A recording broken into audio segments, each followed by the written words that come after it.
Season 2 for DMZ is coming on February 15th, and it's going to change quite a lot about the game. So in this video, I'm going to take you through everything you need to know about Season 2 of Warzone DMZ. Don't forget to like and subscribe. As we get to Season 2, I'm going to be streaming DMZ absolutely loads. There's going to be guides on every single mission in Season 2, tons of content, so make sure you turn those notifications on. So what I guess is the most important part of Season 2 is the new map, or Exclusion Zone as they've called it. I guess that's the name for maps in DMZ.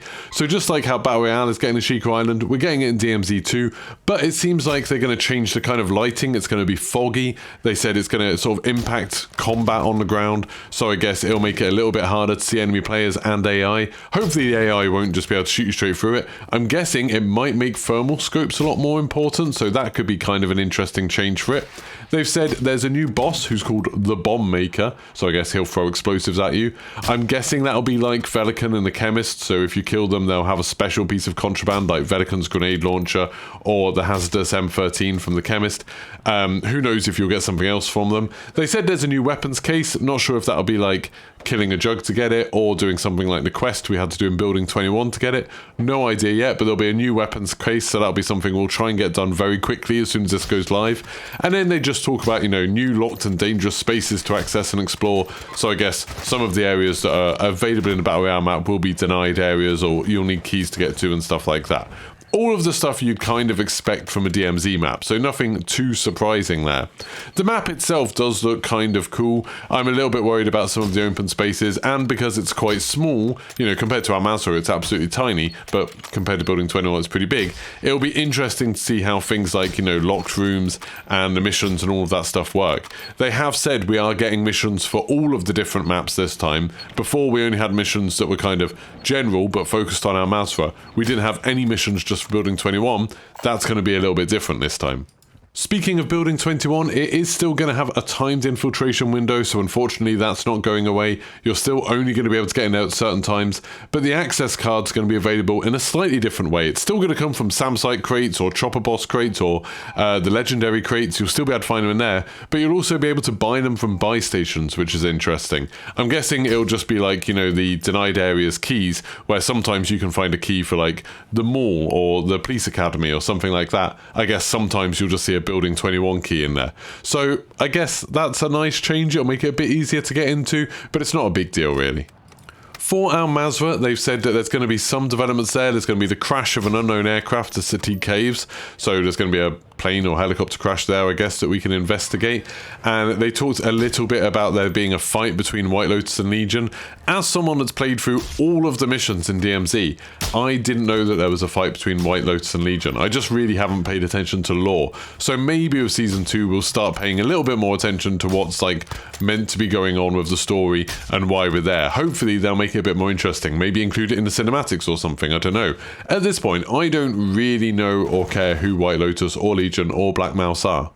Now, one of the most important issues surrounding DMZ Season 2 that people have cared about is the wipe, and they've cleared that up a little bit. They've said, yes, there is a reset and a faction mission refresh, they've called it, and they've said contraband weapon inventories will be rolled back to the starting weapons, so you will have a few weapons like you did at the very beginning. Key inventories will be completely emptied, so you might as well burn all of those keys now. Just go into the game and use them to complete any missions you want to. And then faction missions and mission progress will be reset to make room for an updated mission set that incorporates all exclusion zones. Now, one thing that I'm finding really interesting about the wording of this is they're not saying all new missions. I think if they were all new missions, they'd be making a big deal of that. But instead they're saying an updated mission set. So I think a lot of these missions will be tweaked slightly, but we'll still have a lot of the same ones. So we'll probably still have to find loads of aspirin, but rather than it being like 90, it'll be like 20. And we'll probably still have to find blowtorches, but it'll be like 5 blowtorches instead of 28 or whatever it is. I think that's probably what's going to happen, but they haven't confirmed it. They've just said it's an updated mission set, and they've talked about the idea that it was a little bit too tricky before, so they want it to be easier. They want it to be quicker to unlock the insured slots. So they've said insured weapon slots unlocked through previous faction mission progress will not be reset, but if you didn't unlock it before, it'll be much easier. It'll take much less time this time round.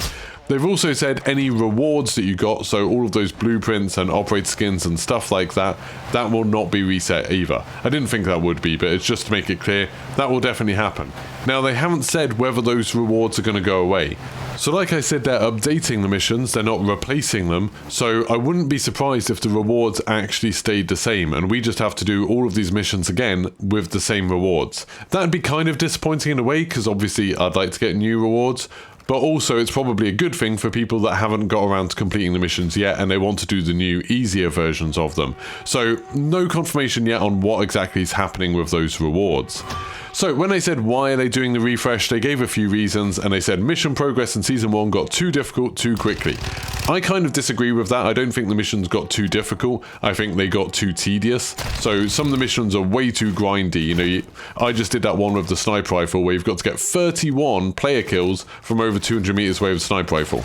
That could have been 10 player kills, and it would have been just as difficult, but it would have taken a lot less time. So hopefully that's how they'll change it, rather than actually making it easier. They said the key stash will now be able to hold specific mission items that you must gather from one exclusion zone and bring to another. So obviously what this means is there'll be some missions where it's like, pick up this from building 21 and then put it in a dead drop in Al Masra, something like that.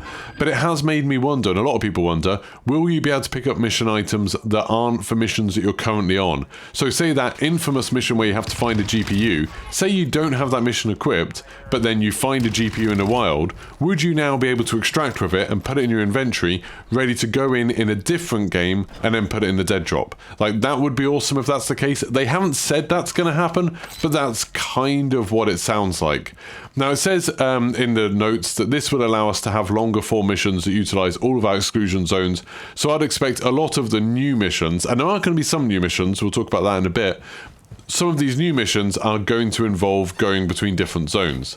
Now, I've said, just to expand on that, with the new mission set, we can employ multi-location missions that send players to Al Masra, Nashika Island, and to Building 21. The mission refresh is made up of new missions, updated missions, and missions they felt worked really well from Season 1. So there's kind of confirmation that we're not getting all new missions. Some of the missions are going to be the same as the ones we've already done.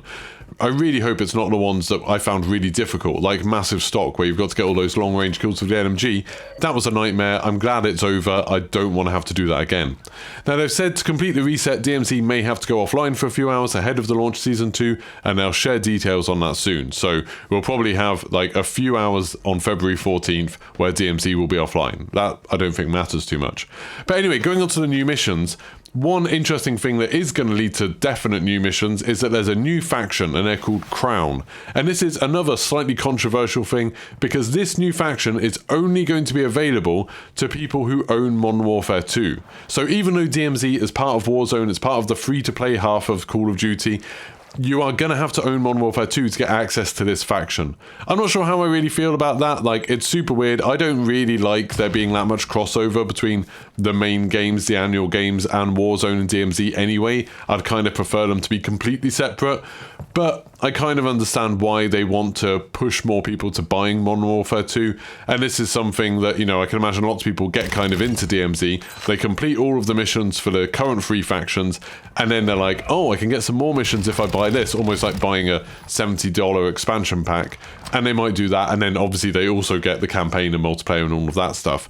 So I can see why they're doing it. I don't think it's the end of the world. I don't think it's that outrageous like some people have kind of been saying, but it's a little bit annoying for those people who don't own Modern Warfare 2. Now, they have also talked a little bit, just expanded on some of the other things that they've changed recently. So enemy tuning, they've said, yep, we are going to make the enemies easier, but they've updated that saying, we can assure you the AI combatants in DMZ are still not to be taken lightly. We'll see how that goes. I still think people massively overblow how powerful the AI is. Like, sometimes you get in a bad situation, but that's kind of a good thing. It means that they're a real threat. A lot of the time, the AI are very, very easy to deal with, and so if they make that even easier, I think they could kind of make this mode a bit boring. They've talked about spawn points. They've said, yep, they're moving the spawn points, but they've also made changes to exfils, bosses, and dead drop locations across Al Masra. So maybe you'll see the Juggernaut spawning in like Rohan Oil, or in the city where we don't normally see them. And maybe some of those exfils where it's very easy to get sniped from a long way away, maybe they'll be like moving them or turning them and stuff like that. The dead drop location ones are an an interesting one, because the dead drops are in pretty good places, I think, but I suppose there aren't really many dead drops on the east side of the map, so maybe they're going to change that.